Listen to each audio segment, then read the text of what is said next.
Young, खूबसूरत और energetic. ऐसा लग रहा था कि कोई इंसान रातों रात आसमान से नीचे गिर पड़ा हो, बिना किसी निशान के। अगर दिल्ली शहर में कोई ऐसा इंसान होता जिसके बारे में मित्तल परिवार पता न लगा पाए, तो सिर्फ दो ही वजह हो सकती है। या तो वो इंसान नकली पहचान के साथ जी रहा है, या तो फिर उसके बैकग्राउंड की डिटेल के साथ कुछ छेड़खानी की गई है। वैसे बॉस, उसके 20 साल के होने के बाद की इंफॉर्मेशन हमें मिली है, पर वो भी साक्षी से मिलती जुलती है। अर्पिता ने नर्सिंग स्कूल में एडमिशन लिया और वहाँ से ग्रेजुएट हो गई। असिस्टेंट को मिली हर एक छोटी बात उसने संजय मित्तल को बताई। साक्षी के कंपैरिजन में अर्पिता काफी सिंपल थी। अर्पिता के बारे में स्कूल में बस एक ही बार बात हुई, जैसे कि वो सिर्फ जल्दी में अपना सर्टिफिकेट लेने आई थी और फिर वो गायब सी हो गई।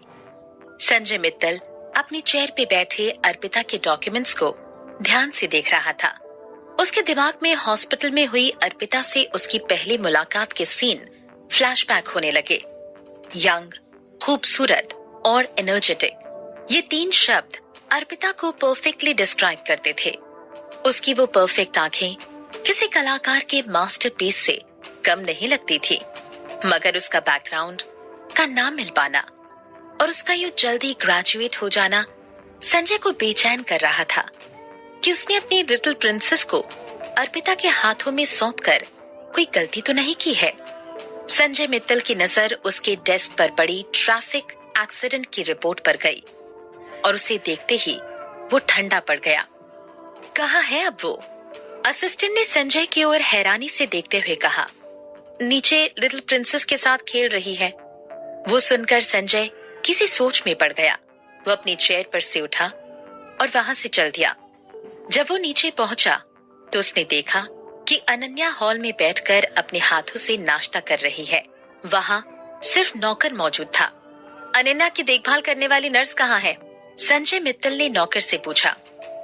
नौकर ने संजय की बात सुनकर जवाब दिया, बॉस, लिटिल प्रिंसेस को दो लोगों द्वारा ख्याल रखे जाने पर अच्छा नहीं लग रहा था, तो मैंने उन दोनों नर्सों के लिए एक शेड्यूल बना दिया और पहले मैंने साक्षी को रेस्ट करने के लिए कह दिया। फिलहाल अर्पिता लिटिल प्रिंसेस का ख्याल रख रही हैं। अभी वो बेडरूम में है। इससे पहले कि नौकर अपनी बात पूरी कर पाता, संजय मित्तल वहां से जाकर सीधा बेडरूम में पहुंच चुका था। उसके रूड बिहेवियर को देखकर सब लोग उसके डर से कांपते थे। नौकर काफी डरा हुआ था, इसलिए वो संजय के पीछे नहीं गया। संजय बेडरूम के दरवाजे के पास पहुंचने ही वाला था कि उसने चीजों को इधर उधर करने की आवाज सुनी। अनन्या, अभी अंदर मत आओ, अभी हॉल में ही रहकर खेलो, प्यारी दीदी अभी आ जाएगी। अर्पिता अनन्या के रूम में रखे खिलौनों को समेट रही थी, जो कि उसके हाथ जख्मी होने की वजह से वो फिलहाल के लिए नहीं खेल सकती थी। वो खिलौने समेट कर बाहर निकलने ही वाली थी कि उसने देखा एक लंबी इंसान की छवि उसके सामने खड़ी थी। वो गहरी आंखें उसे अजीब तरीके से देख रही थी।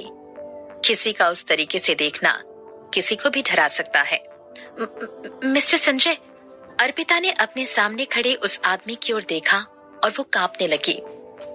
उसने समझते हुए पीछे होना चाहा, पर फिर उसे याद आया कि उसके हाथों में खिलौनों का ढेर था। उसके हाथों से खिलौना नीचे गिर गया और उसने उस पर पैर रख दिया। वो खुद के ही हाथों फिसल पड़ी और सीधा जाकर संजय की बाहों में जा गिरी। उसने जो दर्द एक्सपेक्ट किया था उसे वो नहीं हुआ।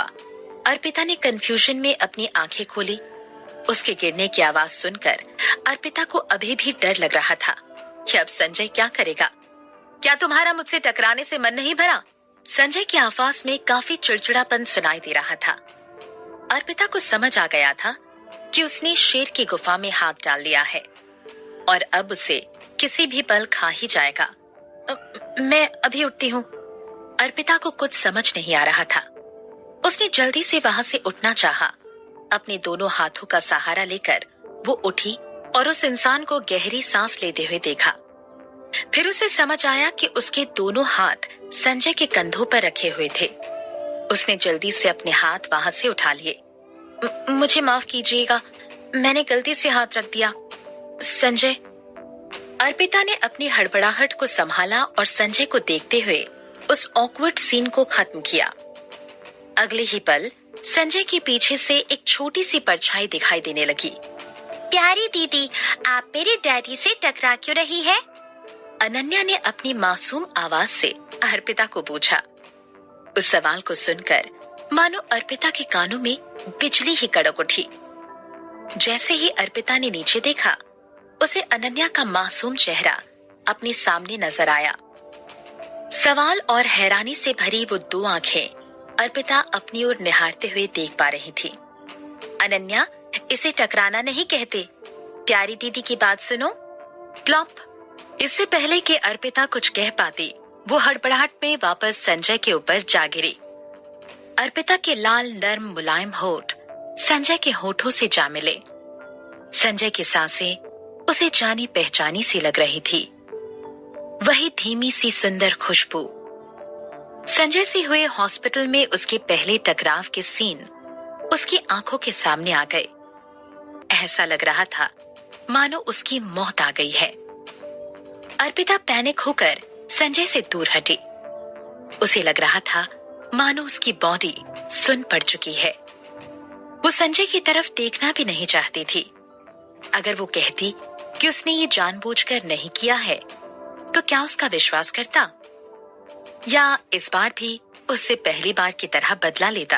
अर्पिता कुछ समय के लिए सोच में पड़ गई।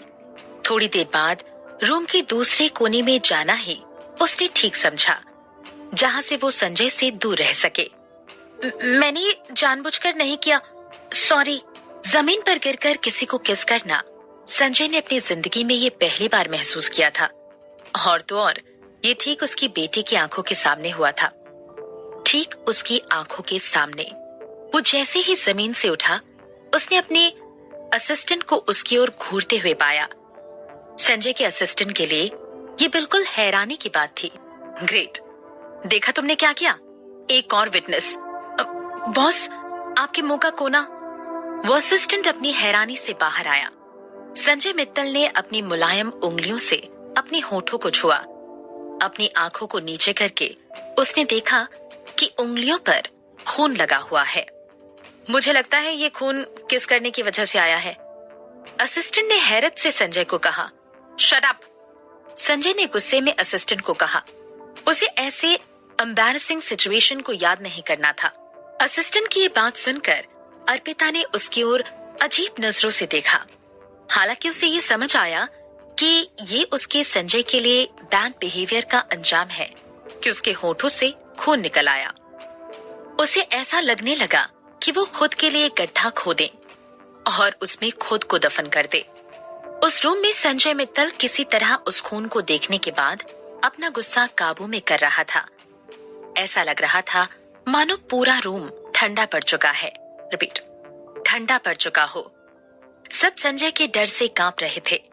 जैसे ही अर्पिता को लगा कि अब उसका नसीब खत्म होने के कगार पर आ चुका है, वैसे ही वो डरा देने वाला आदमी वहां से चला गया। क्या वो चला गया? अर्पिता ये सोचते हुए कमरे के दरवाजे की ओर भागी और बाहर कॉरिडोर पर देखने लगी। वहां कोई नजर नहीं आ रहा था। संजय वहां से जा चुका था। ये आदमी कितना गुस्सैल है। बॉस, असिस्टेंट संजय मित्तल की ओर भागा और उसे ढूंढने लगा। बॉस, क्या हम अर्पिता को लिटिल प्रिंसेस की देखभाल के लिए रख रहे हैं, जो कि हम वहां ऐसे ही चले आए बिना कुछ कहे?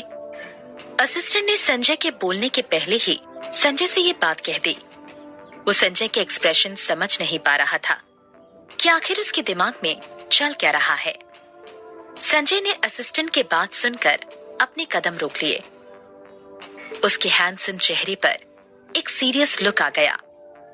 उसके दिमाग में अर्पिता का उस पर गिर जाना और उस किस का ख्याल बार बार आ रहा था। वो उसे आराम से अवॉइड कर सकता था और उसे जमीन पर गिरने दे सकता था।